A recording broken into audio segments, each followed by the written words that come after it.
minutes.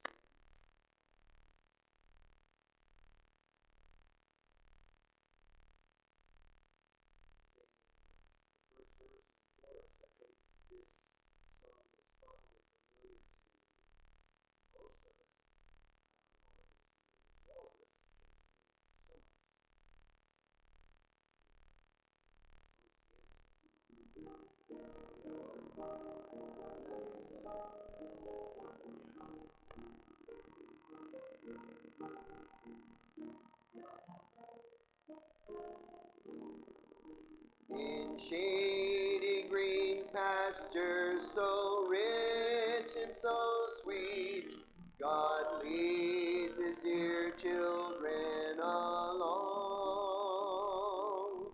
Where the waters cold flow bathes the weary one's feet, God leads his dear children along. Some through the water, some through the flood, some through the fire, but all through the blood. Some through great sorrow, but God gives a song in the night seasons and all the day long. Isaac, open us a prayer, sir.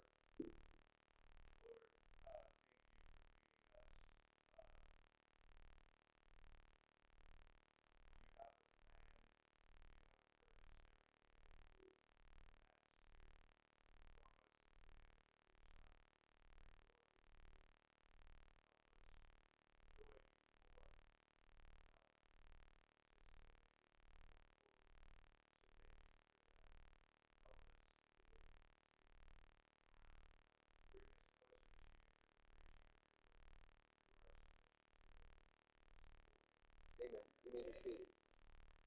So I took some time over the last couple of days and took a look at the online college program and the lessons that we're all supposed to be doing online as 25% of your final grade.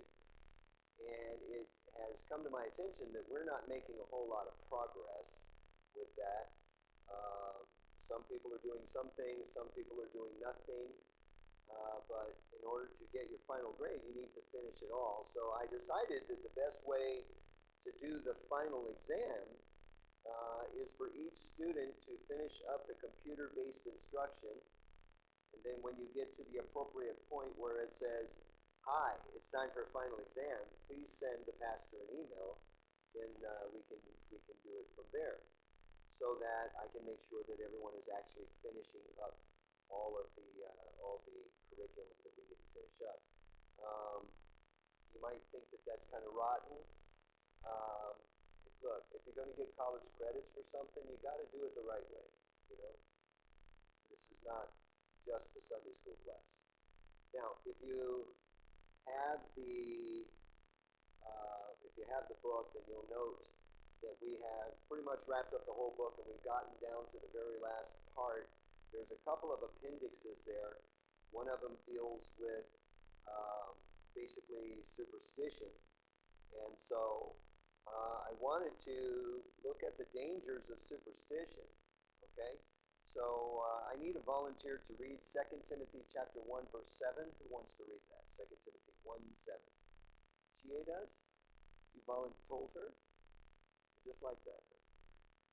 Yeah, okay. She didn't actually volunteer, but yeah. 1:7. That's in the New Testament. Yeah. You're welcome.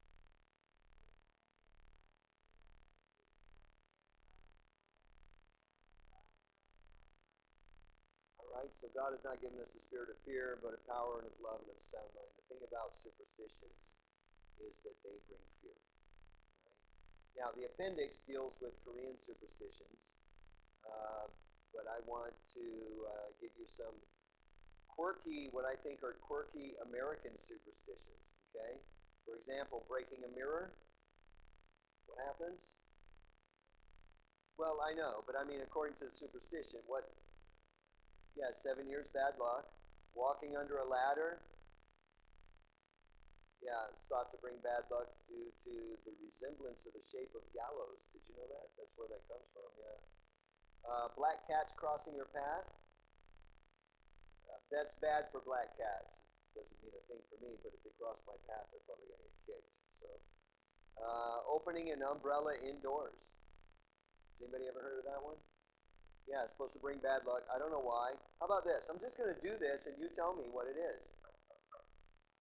That was actually in the last presidential debate. President Trump mentioned knocking on wood at any available opportunity or something like that.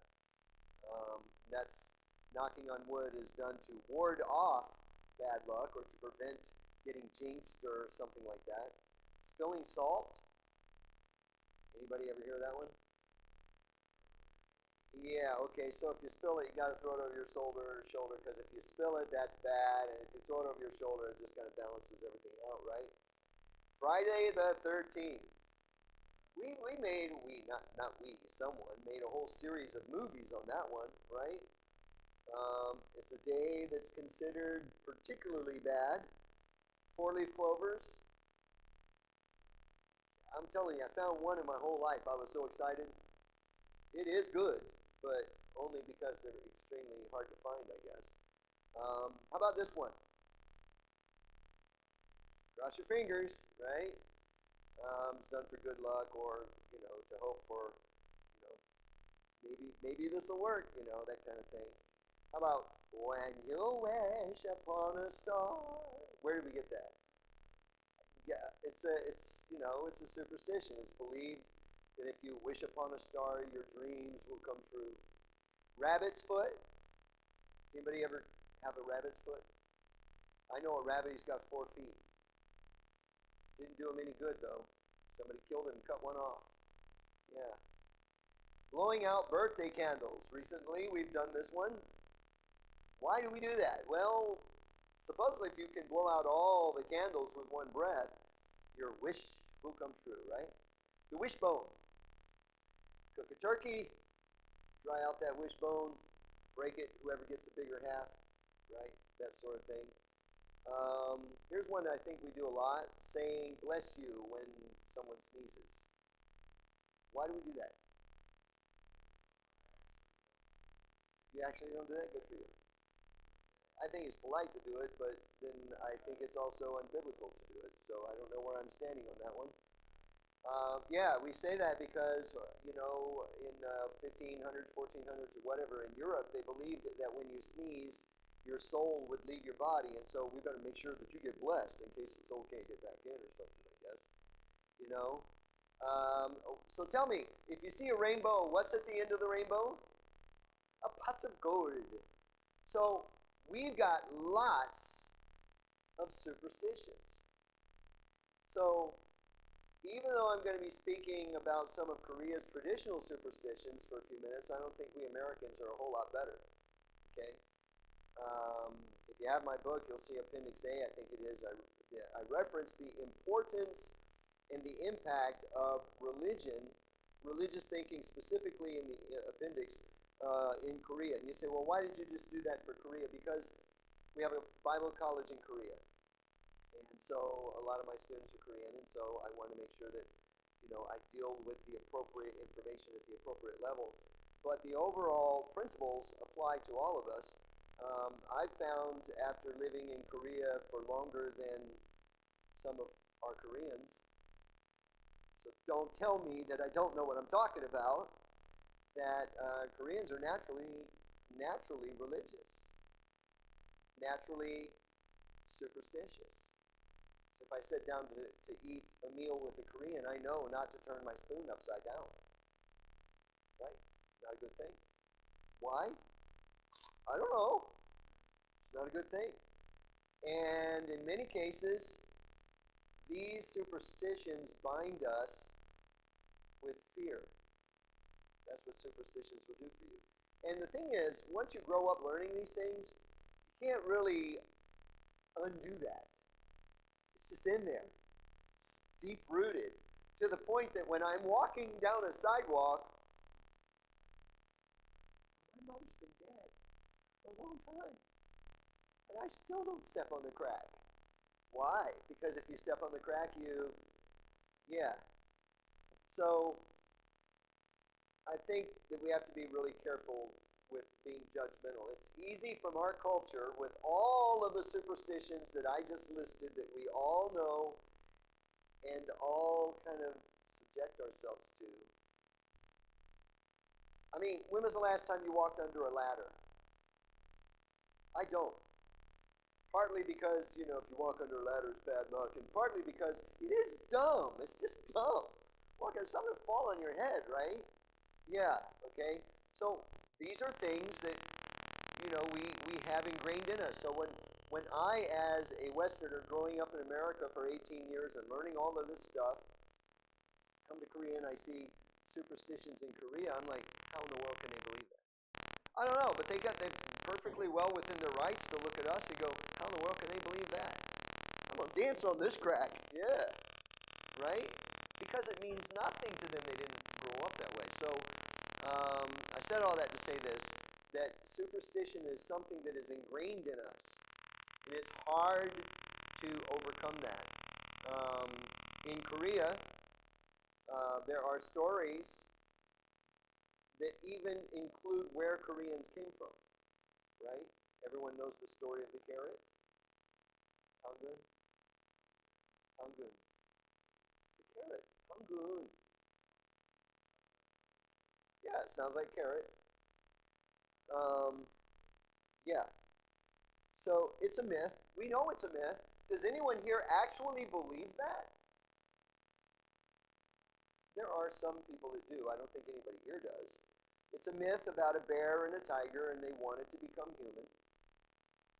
And the son of heaven's supreme deity, Prince Hwanung, is that how it's said? Hwanung? Prince Hwanung? Yeah. So Prince Hwanung tells the bear and the tiger that if they can stay in a dark cave for 100 days and eat only garlic and mugwort, then they will become human. Well, the bear survived. The tiger said, nope, not doing that. So what happens? Well, the bear turns into a beautiful woman, and she marries King Hwanung and gives birth to this child, Tangun. Okay? Now, Tangun later established the Chosun kingdom. All right? And Tangun is actually a real person. Okay? He's written in different, historical things. The true origin of the Korean people is not easy to explain. We know. Well, it goes back to Noah. It goes back to Adam. Okay. Yes, but I mean, where exactly does you know what I'm saying? So it's kind of hard to nail down. But as a historical person, he lived in a specific time in history, and to the extent that his memory remains within national consciousness, he can be considered the ancestor of the Korean people. So Tangun probably was the first Korean. But his mother was not a bear, okay? And his father was not some celestial being, okay? That part is just a myth. So throughout history, Korea has been threatened by, tremendous military might from everyone. China, Manchuria, Mongolia, Japan. And in this kind of situation, Koreans found a lot of strength in being unique, coming from Tangun. Okay, and I think they're unique. You don't have to tell me that your ancestor was a carrot in order for me to believe that you're unique. I just love Koreans. But anyway, the ancient records that refer to Tangun were lost, and so we don't really know who his mom and dad actually were. We just know that we can trace Korea back to that. So this is probably the most important superstition in Korea, I would think. After having been here for a while, that is my opinion. But it's not the only superstition. There's others. And this one, a lot of these things that I have in the list that I'm going to give you, I just remember these things. I wrote them down, okay?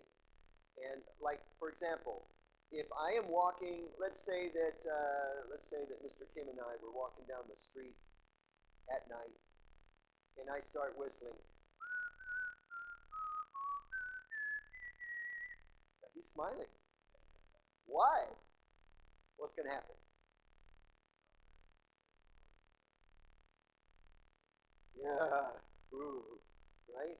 You do not whistle at night in Korea. They're not going to like it. Is that true? No. But you know that you're not comfortable anyway, right? It's ingrained in us. Okay. How about if you wet your bed? Yeah. What happens? Besides the bed getting wet, what else happens? Huh? Yeah, you gotta wear a little thing, go to your neighbor's house and get some salt, right? Why? Well, there's no rhyme or reason behind superstitions. Okay? If you lose a baby tooth and you throw it over the roof of your house, then what happens? Your teeth grow in straight. If you're a girl, here's the one that I found to be interesting. If you're a girl and you hold your chopsticks too close to the tip, what happens? Oh, okay. So if you hold chopsticks way back,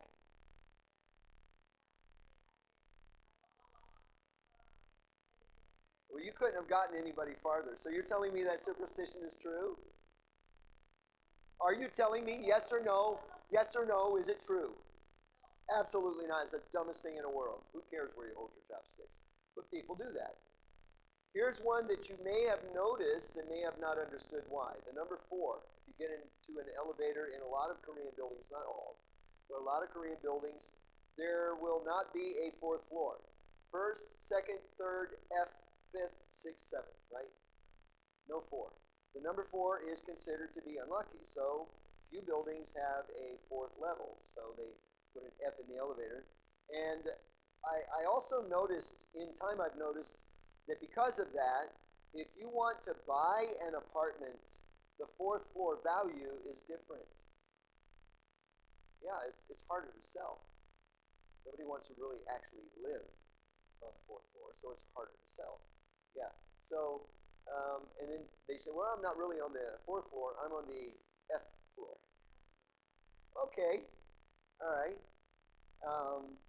And again, like I said, most of these things are things that I've personally heard or seen in my experience in living in Korea. I've been in Korea since 1983, and I've heard and I've seen a lot. I've learned a lot of things.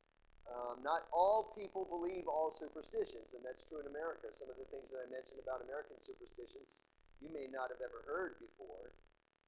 So, what is true for us is true also in Korea. How about this one? Writing your name in red. Don't do it. That's right. Yes. So let me explain. When we started a Korean church out in Chunju, we had styrofoam cups, and you had to write your name on it and use that same cup the whole day because we were spending a lot of money on styrofoam cups. So I purposefully got a red marker and wrote my name on my cup in red. And I kept that cup, and the next week I'd come in and say, see, I'm still alive. Now why? Because in the family records, if a name is written in red, that person may die, or that person has died. It's illogical. Superstitions are illogical. They do not make sense. For example, if you live in Ireland, it's a country without snakes, and then you whistle at night, are snakes gonna come? Maybe the leprechaun will come, right? If your neighbor has no salt, say you wet the bed and you go to your neighbor, and your neighbor has no salt. Well, how about rice? Will rice work? Is that a good substitute? Right? If you live in an apartment building, which they're usually 15 floors, 26 floors, 30-some floors high, and you lose a baby tooth, you're done. You are not throwing that tooth over the apartment building, right? You're in trouble. So, um, they don't make any sense. If you're a guy and you don't want to rush into marriage, do you look for a girl that holds her chopsticks way back, right? Does a child live in constant danger when he turns 4 years old? How old are you? I'm F. Right? Superstitions. They don't make sense. There's no rhyme or reason for most of them. There are people that have a color blindness. It's called a red deficiency. They cannot see the color red. So are there special rules for people with a red deficiency in their eyesight because they can't see red? Superstitions do not make logical sense, except the one about the ladder. That one actually kind of works for me, okay? All right, they don't make sense. Proverbs chapter 3, verse 25. I need a volunteer. Who wants that one? Ozzy does. Yes. TA says Ozzy does. Good. Proverbs 3:25. Now, before you read that, Oz, before you read that, don't even look. Ah! You see that? Okay, read it. Read it.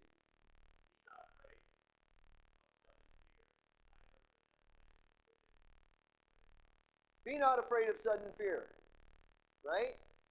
So you're walking down the sidewalk, guys, you're walking down the sidewalk, you shouldn't go, whoa, sudden fear. Oh no, I'm about to break a law, a superstition. And it promotes fear, right? Be not afraid of sudden fear. Introduction to this superstition thing. Superstition is defined as a belief in a supernatural causality that contradicts biblical teachings, and that's a key, that can lead individuals away from faith in God. Your superstition, when you believe that, leads you away from your trust in the Lord. And the Bible warns us against that. It warns us against relying on superstitions and encouraging trust in God alone. That's what we are supposed to do, trust God alone. Superstition involves attributing supernatural effects to specific actions or objects without a biblical basis. I wish that we had a congregation of 1,000 people here, because I know that if we had a congregation of 1,000 people, I could say, all right, who has a rabbit's foot? And somebody would be able to produce a rabbit's foot, right? Superstition. You know what we do now? Now we've got this new thing. I've noticed it. It's all over. And it's a circle with feathers on it. Anybody know what that circle with feathers is? A dream catcher. Where does it come from? Native American superstition. It's a circle with feathers on it. What a cheap thing to make that you can sell real expensively. If you happen to have a circle with feathers on it, I recommend you get rid of it, because it's not godly. Okay? Get rid of it. It has nothing to do with God. It's superstitious. How about this one? If you want a boy, Koreans, you know this. If you want a boy, what do you hang in your house? Pepper. Right? Right?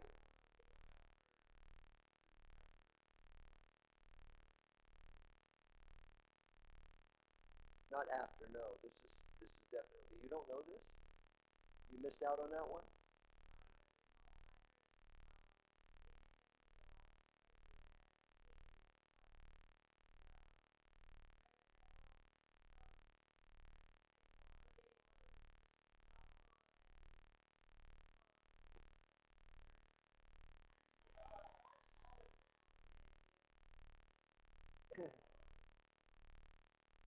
Now, here's the thing. I bring these things up because I want us to kind of laugh at ourselves a little bit. But I know people who hung peppers in their house because they wanted a boy. And I won't mention her name, Sue. Come on, give her a break. It was 1984. We were baby Christians. You didn't? I can find pictures, I'm sure. Okay. Superstition comes from fear, ignorance, or a desire to control the outcome. So that's why we have the dream catchers. That's why we hang the peppers. That's why we cross our fingers, right? We're trying to produce a certain outcome. So let me give you the biblical warnings against superstition. I'm telling you this knowing full well that you cannot overcome superstition. It's in you. It's a part of you. You can only recognize it and seek not to respond in that way. Do you understand what I'm saying? It's still going to be in you. It's still going to be in your head, and you're still going to deal with it the next time you're walking down the sidewalk, or the next time you see a ladder in a doorway. Okay? Jeremiah 17:5. My wife wants to read that one because she loves me. You're not ready? Who wants Jeremiah 17:5? Okay. Angel, you read that?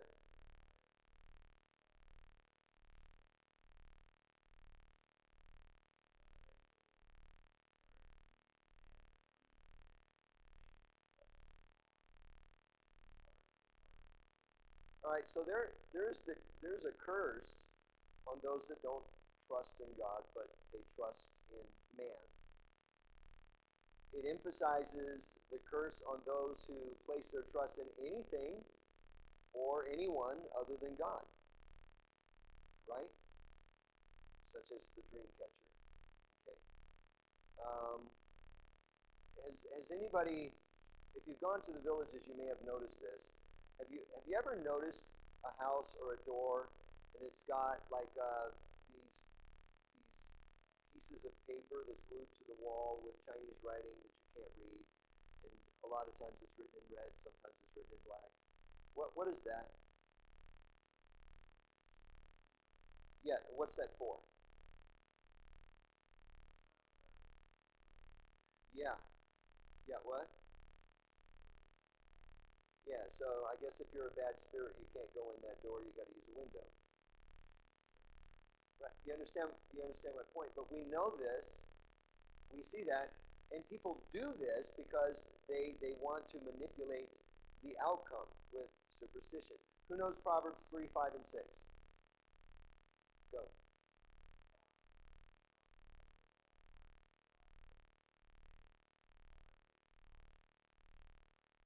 Okay, in all thy ways acknowledge him, he shall direct thy paths, right? So, first thing in overcoming superstition is to trust in God alone. How about this one? Leviticus 19:4. Who wants that? Leviticus 19:4.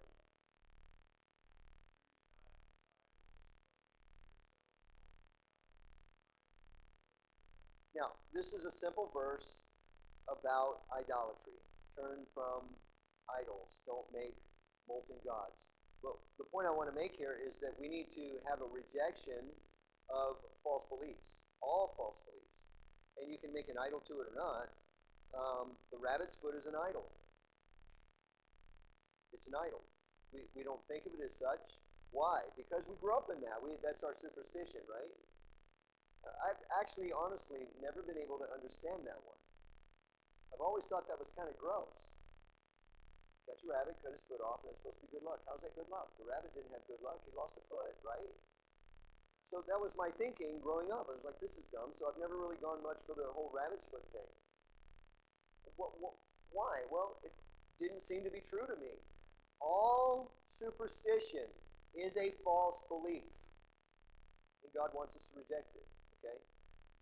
Deuteronomy chapter 18, verses 10 through 12.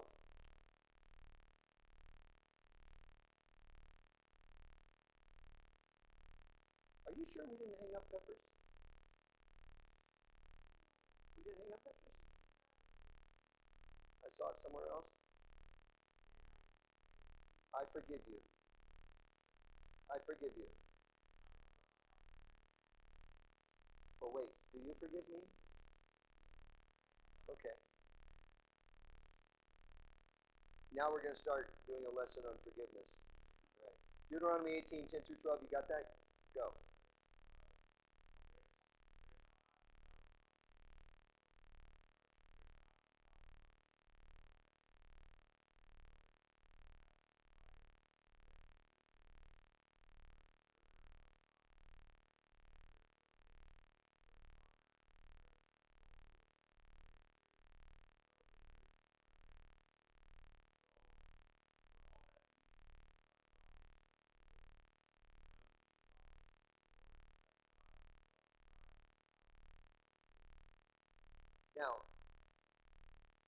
Why would somebody make their son or their daughter pass through the fire?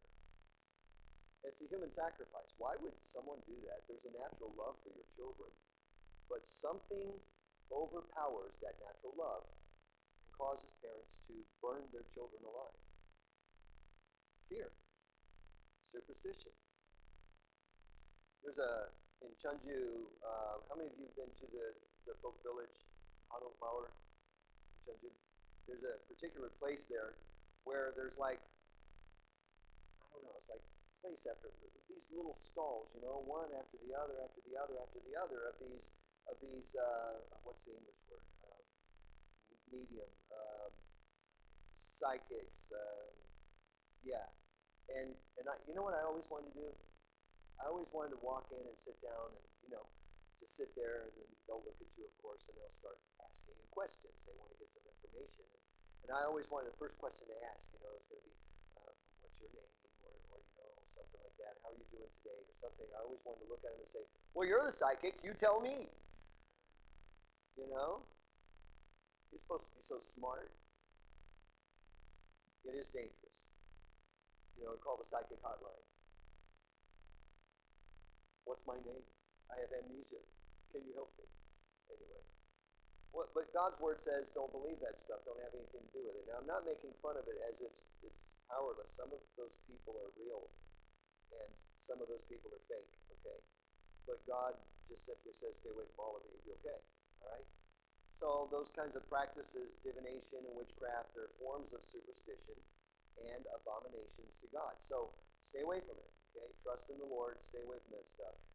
Do we have any examples, and can you think of any examples in the Bible of people doing something out of superstition? Saul and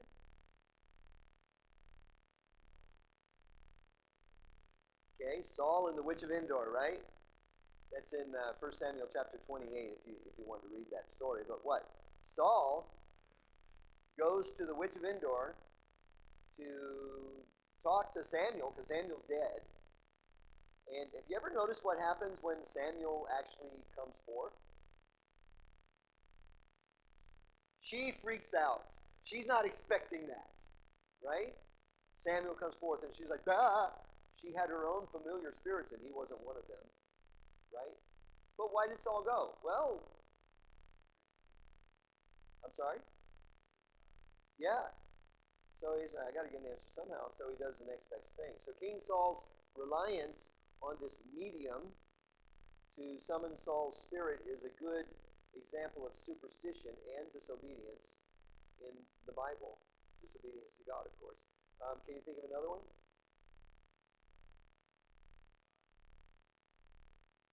The what? Okay.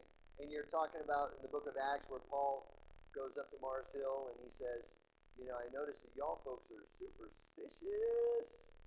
The Bible even uses that word. That you're so superstitious. You're so superstitious. You've got an idol to the unknown God. Why did they do that? They did that, just in case there was one out there that they missed. So they had the idol to the unknown God just to cover all bases. And then Paul says, let me explain to you this unknown God, this God that you don't know. Okay? So why did they do that? Superstitious. Okay? Can you think of another? Okay?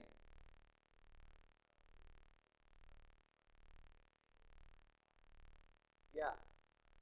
They really believed it. Okay? To the point where they were cutting themselves and bleeding all over. They really believed it.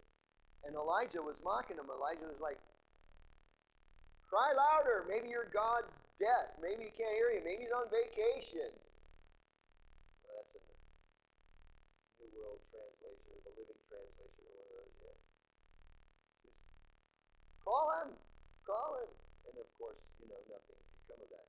All right. Anybody else? Think of one more? Jacob. What did Jacob do?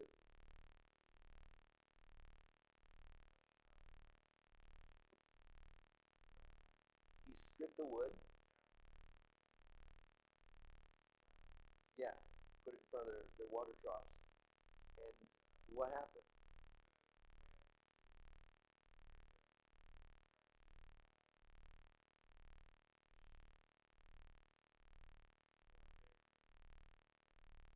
speckled and spotted sheep.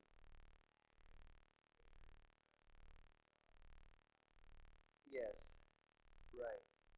So you look at that, and there's some people that go, "Well, I don't know why that worked. Maybe it's a psychological thing on the sheep or something. I don't know. I don't know, anything about that. All I know is, he had heard that that would work, and so he did it. How about the golden calf? Right in Exodus chapter 32, they wanted to make a golden calf to take them back into Egypt. They could have gone back into Egypt on their own. They came out, walking on their own 2 feet, but they want this golden calf, right? So the Bible has all kinds of examples of people that are doing things purely out of superstitious beliefs. So what's the result of having these superstitions? First of all, spiritual deception.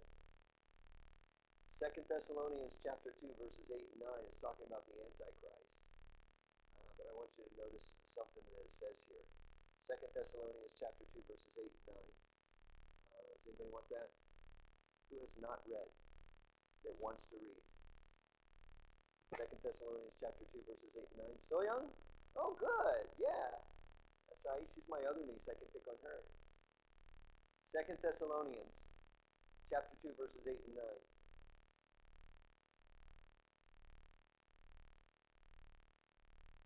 Can you actually read those words? Chapter 2, verses 8 and 9.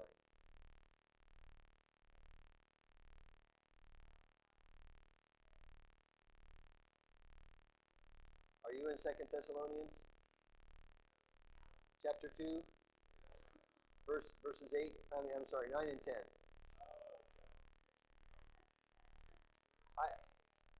I dare. I dare every time I can.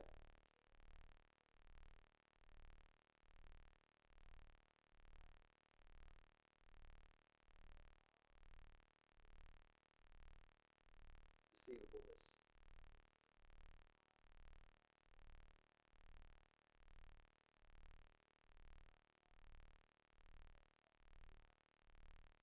If you don't believe the truth, you're going to believe what?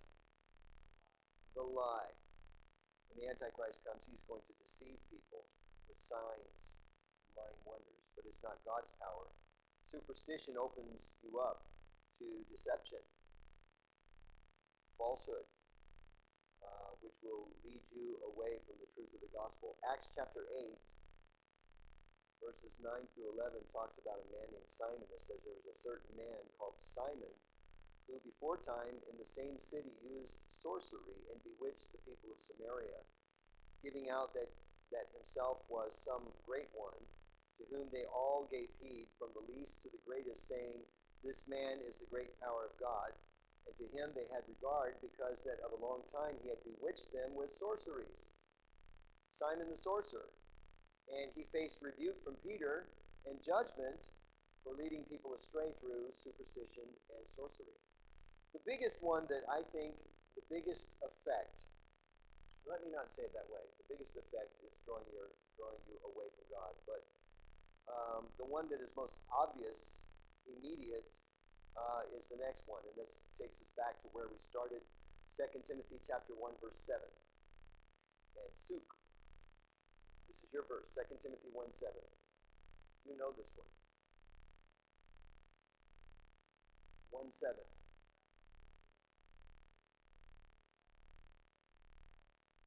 Okay, so God has not given us the spirit of what? Fear, but of power and of love and of a sound mind, right? So we are not to be brought into bondage to anything that promotes fear, okay? Let me give you some encouragement now. I've got just a few minutes left to give you some encouragement, because we're all superstitious. All of us. We may not act upon that, but we know it. Like I said earlier, it's in the back of our heads, and that we think about that, okay?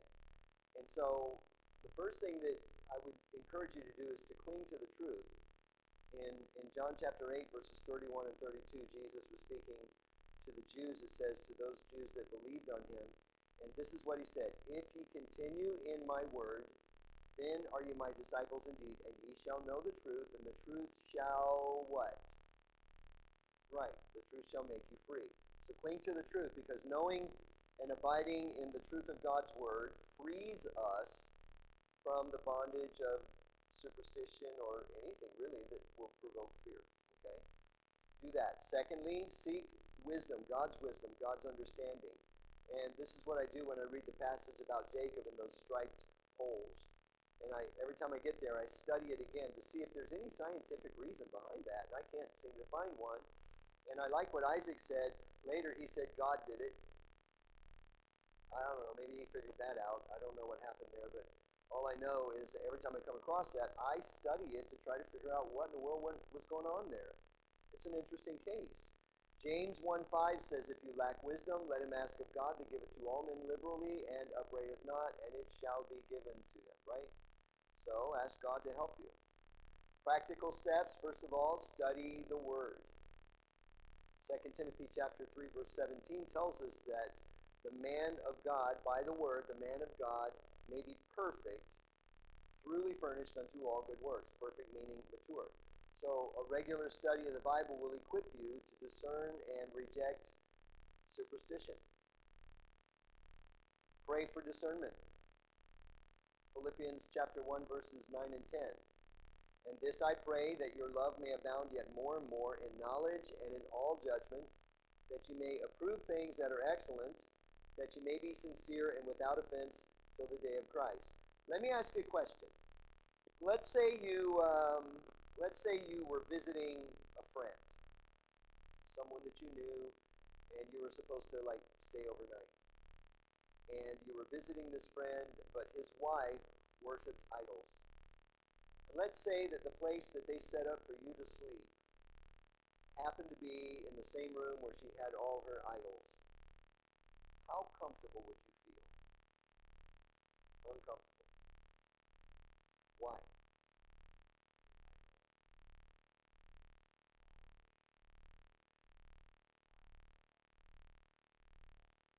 That's true, but there's probably demons around us all the time.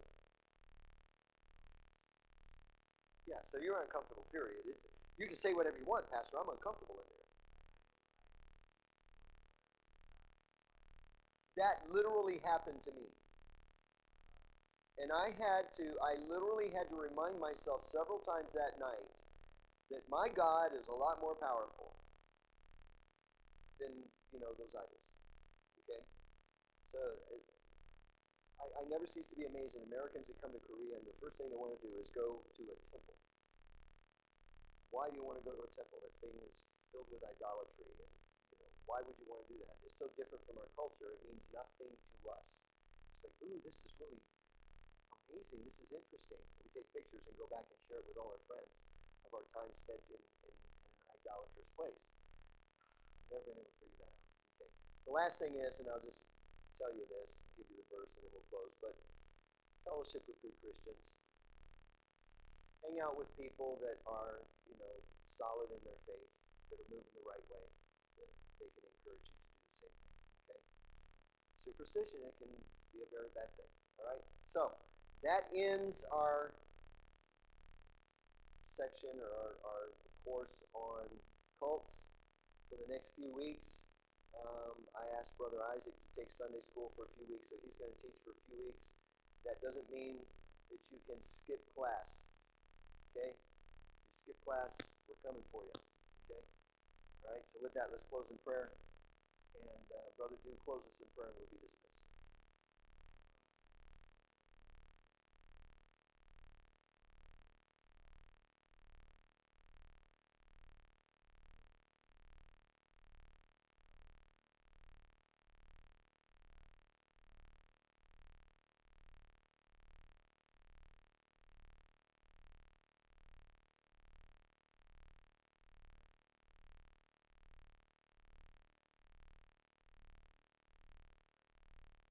Amen.